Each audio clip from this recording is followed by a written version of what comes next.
तो जारी है खास पेशकश, अब की बार किसका बंगाल और 8वें चरण की एक पहली तस्वीर आपको हम दिखाते हैं। फिल्म अभिनेता मिथुन चक्रवर्ती ने अपना वोट कास्ट किया है। नॉर्थ कोलकाता की काशीपुर सीट से मिथुन चक्रवर्ती ने वोट डाला और इससे ज्यादा शांतिपूर्ण मतदान नहीं देखा। ये मिथुन चक्रवर्ती के शब्द अपना वोट कास्ट करने के बाद जब मीडिया कर्मियों से उन्होंने बातचीत की तो कहा कि इससे ज्यादा शांतिपूर्ण मतदान नहीं देखा। तो तस्वीरें आपके सामने हैं। मिथुन आपको नजर भी आए, जल्दी से वो अंदर दाखिल हुए और उन्होंने वोट कास्ट किया और जल्दी से वो बाहर भी आए हैं। शांतिपूर्ण मतदान, जाहिर सी बात है तस्वीर पहले नहीं दिखाई दी। मिथुन इस वक्त आपको टीवी स्क्रीन पर नजर आ रहे हैं। देखिए, बंगाल में 8वें चरण की चुनौती है। 4 जिले, 35 सीटें, मालदा, मुर्शिदाबाद, उत्तर कोलकाता और पश्चिम बंगाल। यहां पर अगर 2016 में आप देखेंगे तो टीएमसी और कांग्रेस मजबूत रहे थे, बीजेपी नहीं थी। और इधर बीरभूम। तो 4 जिले, 35 सीटें, वोटिंग का सिलसिला लगातार जारी है। लेकिन इस बीच 8वां चरण, 35 सीटों पर 2016 का ये परफॉर्मेंस है। टीएमसी 17, कांग्रेस 13, लेफ्ट 3, बीजेपी 1 और अदर्स 1। यानी कि इस फेज में जो मुख्य मुकाबला है टीएमसी और कांग्रेस, लेकिन बीजेपी ने भी जीत की पूरी कोशिश की है। अब चेहरे देखिए, डॉक्टर शशि पांजा टीएमसी से, श्याम पुकुर से, इसके अलावा मानिक तला की बात करें, सघन पांडे टीएमसी से, कल्याण चौबे बीजेपी से, रूपा बागची सीपीआई से। बोलपुर में देखिए, यहां भी टफ फाइट मानी जा रही है। चंद्रनाथ टीएमसी ने मौका दिया है इनको। तो ये अहम चेहरे जो कि इस फाइट में ताल ठोक रहे हैं और सीटें निकालने की जिम्मेदारी इनके ऊपर है। लेकिन सबसे इंपॉर्टेंट ये है, कुल मिलाकर के 2016 का अगर हम रिकॉर्ड देखें और अब 2021 की बात करें, बीच में 2019, तो बेंचमार्क क्या साबित होने वाला है? 2019 को ध्यान में रख करके मुख्यमंत्री चुनने के लिए या फिर चेहरा देख करके वोटिंग होगी या दोबारा अपने परफॉर्मेंस को रिपीट करने में कामयाब हो पाएगी टीएमसी, ये देखना होगा। राजीव का रुख कर लेते हैं, नॉर्थ कोलकाता से हमारे साथ मौजूद है। लेकिन राजीव, ये कांटों भरा ताज साबित होने वाला है जो भी सत्ता में चुनकर आएंगे, क्योंकि अभी एक तो क्या ये भी माने स्क्रिप्ट पहले से ही लिखनी शुरू हो चुकी है। जेपी नड्डा कहते हैं हम वो पार्टी नहीं जो ये कहे कि जीते तो राजा, हार जाए तो ईवीएम को दोष दे। तो एक तो स्क्रिप्ट शायद पहले से लिखनी शुरू हो चुकी है हार जीत को लेकर के, और दूसरा ये कि कांटों भरा ताज होगा। सबसे बड़ी चुनौती कोरोना सबसे पहले दस्तक देती।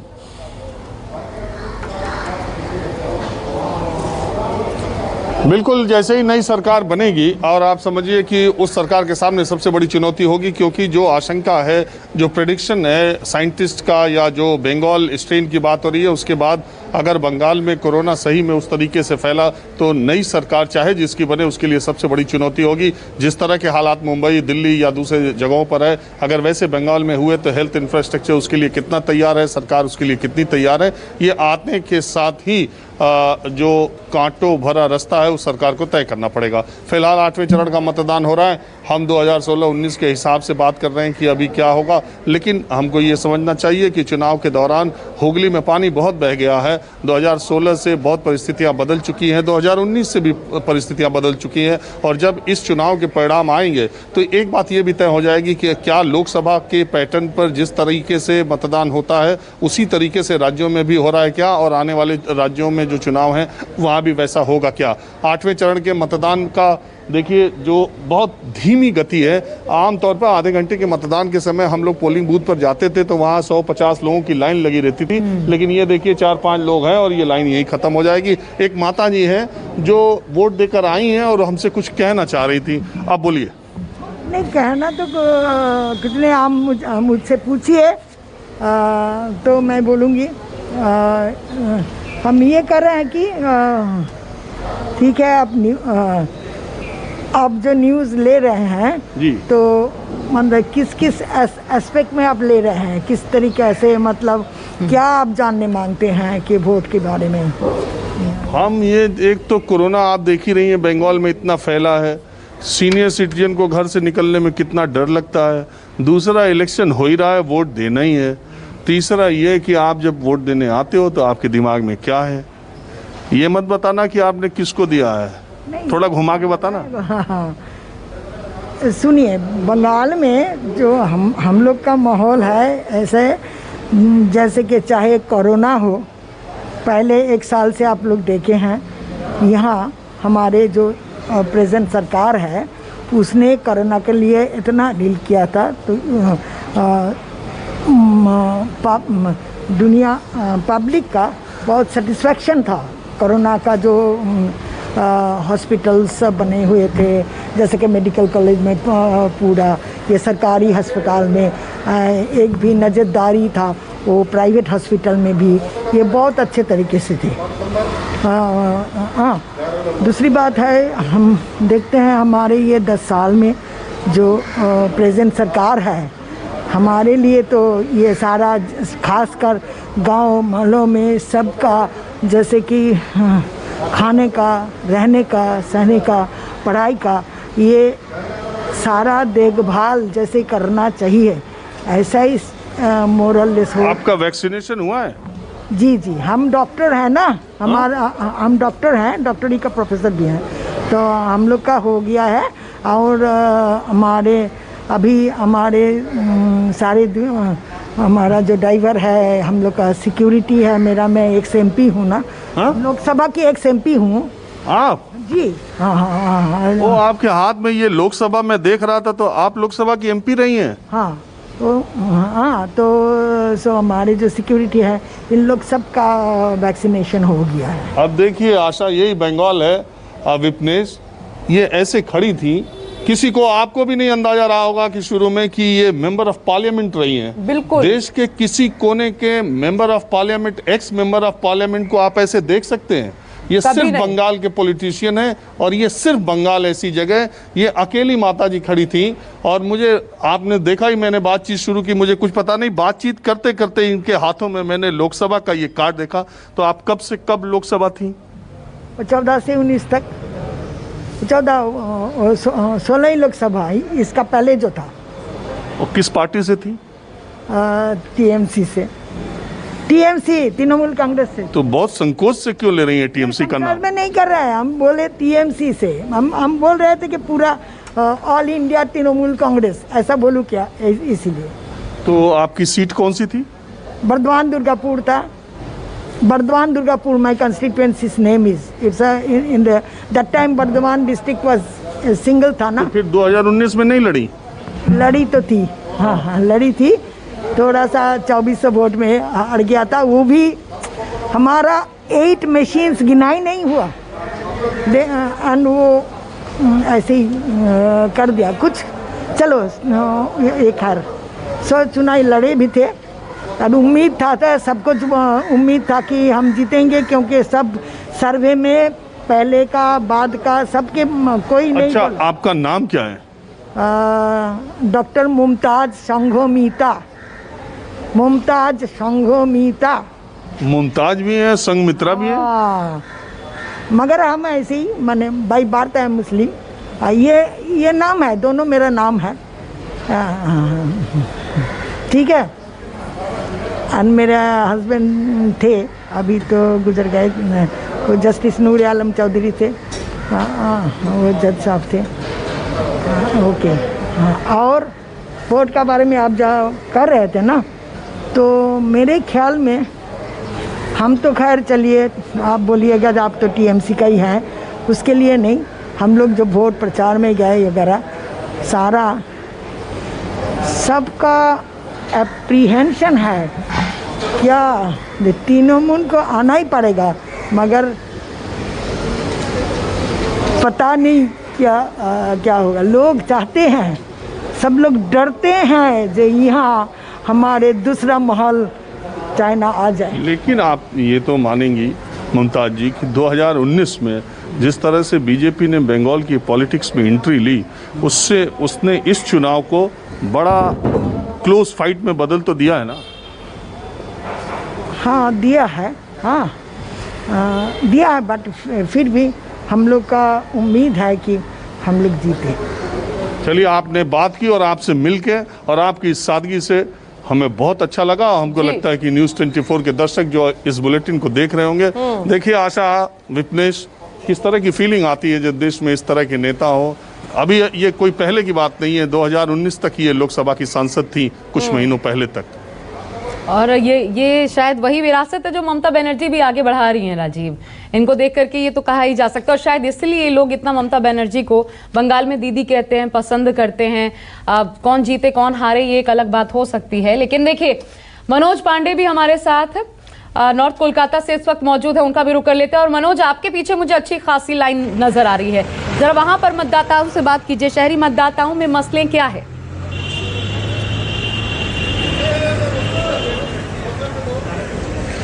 जी देखिए, यहाँ पे जिस तरह से देखिए सुबह से ही लगातार लंबी कतारें हैं और किस तरह से यहाँ पे जो पोलिंग बूथ है लगातार लोग यहाँ पे आ रहे हैं, अपने अपने मत का प्रयोग कर रहे हैं। तो जाहिर सी बात है यहाँ पे जो लोग पहुंचे हैं हम उन्हीं से बात करते हैं कि क्या है। आज देखिए यहाँ पे अंतिम 8वें चरण का मतदान हो रहा है। लोगों में कहीं न कहीं कोरोना जैसी महामारी का भी डर है। क्या दिमाग में चल रहा है? एक तरह से सुरक्षा भी है और मत का भी प्रयोग करना है, क्या है इस बार का? देखिए, ये बात तो सही है कि भारतवर्ष में नहीं विश्व ने कोरोना को घेरा हुआ है, और ये जो वोट पर्व है मुझे लगता है अपने 5 साल सुरक्षित रखने के लिए थोड़ा सा लोग जोखिम उठा रहे हैं, वो उठाना स्वाभाविक है।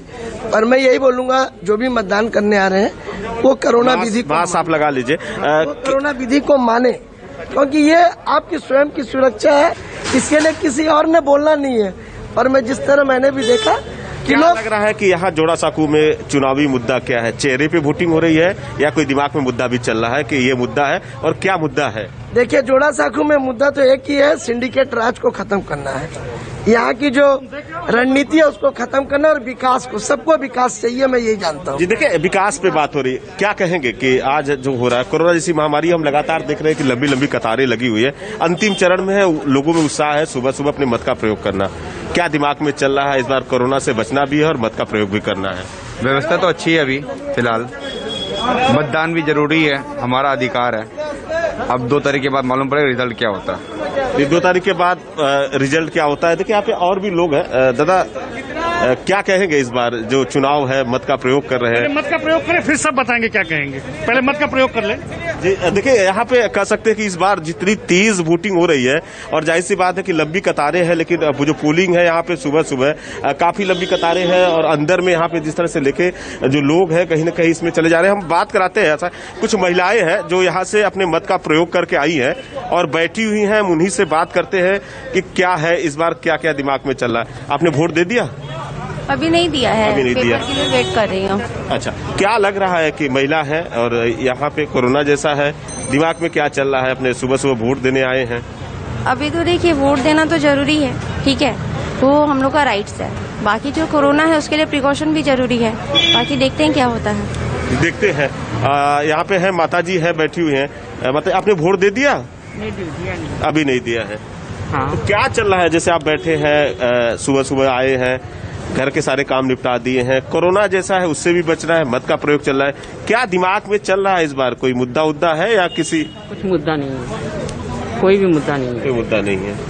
क्या चल रहा है दिमाग में इस बार कि कैसे वोटिंग हो? कोरोना से बचनी भी है।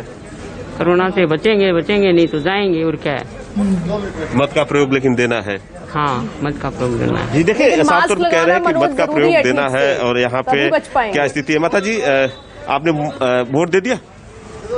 दे दिए भैया। जी, वोट दे दिया आपने? हाँ, दे दिया। दे दिया। सुबह सुबह आई थी, देखिए लंबी कतारें थी, अभी आपने देख के यहाँ बैठे हैं। आपके साथ कोई और है ना, अकेले ही आप आए हैं? बहू है। अच्छा, बहू भी आई हुई है। माता जी, कोरोना है, कितना डर है? आप उम्र भी हो चुका है, मत का प्रयोग भी करना है, क्या चल रहा है दिमाग में? कैसे बचना है और वोट को भी देना है? वोट देना ठाकुर जी बचाएगा, और क्या करेगा, और कोई नहीं बचाएगा, न कोई गवर्नमेंट बचाएगा, न कुछ नहीं बचाएगा, ऊपर वाला बचाएगा सबको। ऊपर वाला बचाएगा, लेकिन सुरक्षित तो रहना माता जी। सेंट्राइज किया है, दिया लगाया, हाथ में वोट दे दिया। देखिए, सभी वोटर्स वहां पर अवेयर हैं और खुद की सुरक्षा भी बेहद जरूरी है, ये बहुत इंपॉर्टेंट है। मनोज में लौटूंगी और मनाली दत्ता, क्योंकि आधे घंटे का वक्त बीत चुका है, 7:44 हो रहे हैं। अब क्या तस्वीर वहां पर नजर आ रही है मुर्शिदाबाद में, जहां पर आप खड़ी हैं इस वक्त? अभी इस वक्त चुका है, आधा घंटा तक वोट हो चुका है और अभी जो है बहुत सारे बूथों में अभी से ईवीएम खराब होना शुरू हो चुका है। ये जो मेरे पीछे जो आप देख रहे हैं काउंटिंग ये वोटिंग स्टेशन, पोलिंग स्टेशन, यहाँ पे भी ईवीएम का थोड़ा दिक्कत होना शुरू हो गया है, इसीलिए लोगों में थोड़ी हलचल मच चुका है। सुबह से 5 बजे तक से सब यहाँ पे खड़े हैं, बड़े बुजुर्ग सब, बच्चे कोई है जो बच्चे को लेकर भी यहाँ पे आए हुए हैं। एक बात कह दूं कि मुर्शिदाबाद में, सारे देश के साथ साथ मुर्शिदाबाद में लाइन हर तरफ लगा हुआ है। एक तरफ डॉक्टर को मिलने के लिए लाइन, दूसरी तरफ शमशान में एक लंबी चौड़ी लाइन, हर रोज कोई ना कोई मर रहा है और बहुत सारे लोग एक साथ मर रहे हैं। और अभी ये कोरोना का जो परिस्थिति है उसको मद्देनजर रखते हुए यहाँ पे लोग सुबह 5 बजे से यहाँ पे खड़े हैं और यहाँ से पुलिस की गाड़ी भी जा चुका है, सेक्टर ऑफिसर का गाड़ी भी जा चुका है, लेकिन यहाँ पे कोई केंद्रीय वाहिनी, सेंट्रल फोर्स को दिखाई नहीं दे रहा है। जो है वो सब अंदर है, बाहर सब डिस्टेंस मेंटेन करने के लिए कोई भी नहीं है। यहाँ पे गाड़ी भी चल रही है, सब कुछ चल रही है और यहाँ पे लोग खड़े हैं सुबह 5 बजे से वोट देने के लिए। सबकी एक ही कहना है कि सुबह अगर जल्दी जल्दी वोट दे दे तो अच्छी है, लेकिन यहाँ पे जो सोशल डिस्टेंसिंग है, जो कुछ भी वो ठीक से नहीं चल रहा है। और आज जो 11 विधानसभा में चुनाव होने वाला है, उनमें से ऐसे बहुत सारे पोलिंग स्टेशन है जहाँ पे ईवीएम मशीन खराब होना शुरू हो चुका है। और फिर कई जगह पे अभी नहीं कहा जा सकता कि वो मशीन कब तक ठीक होगा और फिर मतदान करने लोग कब शुरू करेंगे। ठीक है मनाली, एक बात बताइए, 40% मुस्लिम आबादी जो बड़ा फैक्टर साबित होने वाली है यहाँ पर हार जीत तय करने में, लेकिन बीजेपी को जो ये उम्मीद है कि आईएसएफ, इंडियन सेकुलर फ्रंट जो है, उससे जो वोट बटेगा वो बीजेपी को फायदा पहुंचाएगा और टीएमसी को नुकसान, ये उम्मीदें कितनी परवान चढ़ सकती हैं? या मतदाताओं का कॉन्सेप्ट क्लियर है, क्या करना है? अभी जो ये बीजेपी के जो उम्मीदवार है या बीजेपी पार्टी का जितने सारे कार्यकर्ता है, उन लोग की उम्मीद है कि वो अकेले ही टक्कर दे सकते हैं सबके साथ।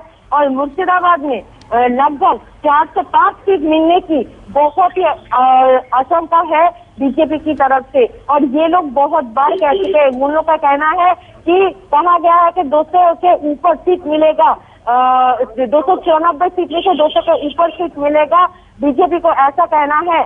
और उसके ऊपर यहाँ पे जो जिला बीजेपी है, उन लोग को कहना है कि मुर्शिदाबाद में ये जो 22 विधानसभाएं है, उनमें से अब तक कोई भी खाता नहीं खोल पाया है इतना दिनों तक, लेकिन उनका कहना है कि इस बार चुनाव के बाद वो लोग खाता खोल पाएंगे और 4 से 5 सीट वो लोग आसानी से जीत पाएंगे। एक बार बीरभूम का रुख कर लेते हैं, अमरदेव पासवान वहां पे बने हुए हैं। अमरदेव पासवान, यहाँ पर बीजेपी ने बड़ी कोशिश की शेड्यूल कास्ट जो वोटर्स हैं उनको मजबूत करने की अपने पक्ष में। एक तो ये कोशिशें किस रूप में की गई और कुछ लाभ होता दिखाई पड़ रहा है चुनाव तक?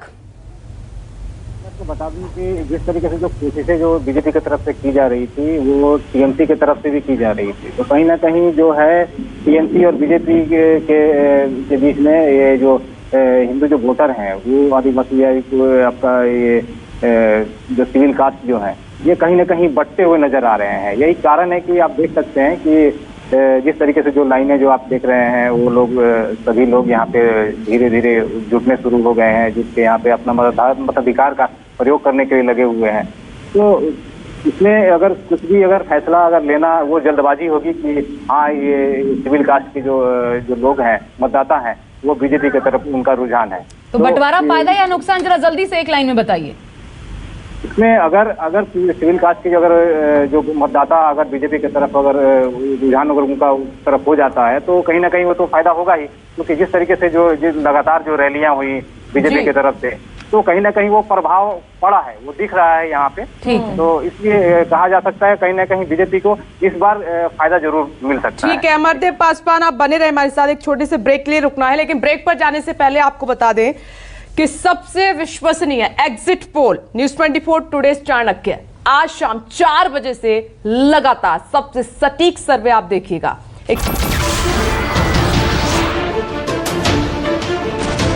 नमस्कार, मैं हूं मानक गुप्ता।